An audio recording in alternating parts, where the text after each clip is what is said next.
যারা ভাবতেছেন লিবিয়া দিয়ে ইতালিতে যাবেন, আজকের এই ভিডিওটা শুধুমাত্র আপনাদের জন্য। এই ভিডিওটা সম্পূর্ণ দেখেন, তাহলেই বুঝতে পারবেন লিবিয়া দিয়ে সাগর পাড়ি দিয়ে যাওয়া কতটা কঠিন। আর একজন বাঙালির ক্ষতি একজন বাঙালিই করে। ভিডিওটা সবাই দেখেন, আর ভিডিওটা সবাই সর্বোচ্চ পরিমাণ শেয়ার করে দিয়েন, যাতে করে লিবিয়া দিয়ে ইতালি যাওয়ার বিষয়টা সবাই জানতে পারে। এই লিবিয়ার মাফিয়ায় শুধু আমাকে ধ্বংস করেনি, আমার পুরো ফ্যামিলিটাকে শেষ করে দিয়েছে। আমি লিবিয়ার মাফিয়ার পায়ে ধরে বলছি, আমার বাবা নেই, সংসারে হাল ধরার মতন আমি ছাড়া আমার সংসারে আর কেউ নেই।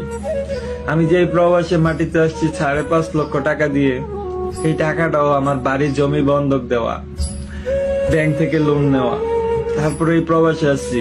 তুই যদি আমাকে মেরেও ফেলস, তারপর পারবো না আমার মাকে ফোন দিতে। আমি যদি মারা যাই, তারপর আমি হাসি মুখে মরে যাব, তারপর পারবো না আমার মাকে কষ্ট দিতে। তুই জানোস আমার মা কতটুকু কষ্ট পেয়েছিল আমার বাবা মারা যাওয়ার পর। তারপরে ওই মাফিয়ার মায়া হলো না, তার পায়ে দইরা বলছি আমাকে ছেড়ে দে। আমি যদি মারা যাই, আমার মা না খেতে পেয়ে মরে যাবে। তারপর আমাকে ছাড়ে নেই। এক দেশেই ছিলাম ভাই, বাংলাদেশেরই ছিলাম, কিন্তু কর হৃদয়ে একটু পুরাও ভালোবাসা জন্মায় নাই। তারপর আমার হাতের নখে আঘাত করে, আমার প্লাস দিয়ে আমার হাতের নখ তুলে নেয়। কান্নায় আমি চিৎকার করতে, ব্যথা যন্ত্রণা সইতে না পাইরা তারপরে মারে আমি ফোন দিচ্ছি।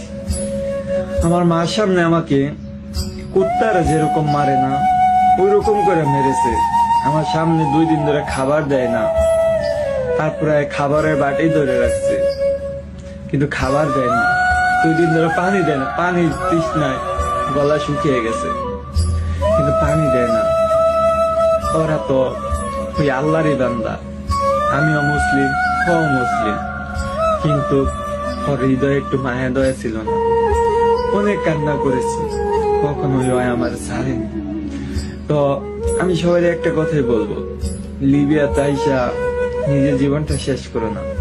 অনেক মায়ের সন্তান এই লিবিয়ার ভূমন্ত সাগরে প্রাণ দিয়েছে, অনেক মায়ের সন্তান নৃশংসভাবে হত্যা হয়েছে, অনেক মায়ের সন্তানকে মা দেখতেও পারেনি।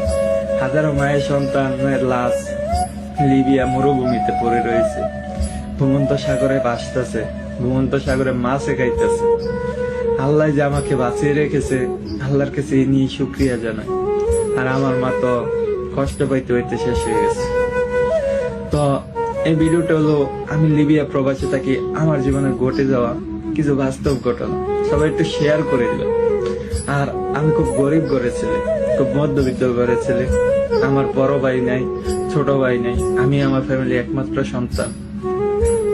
তো ধন্যবাদ।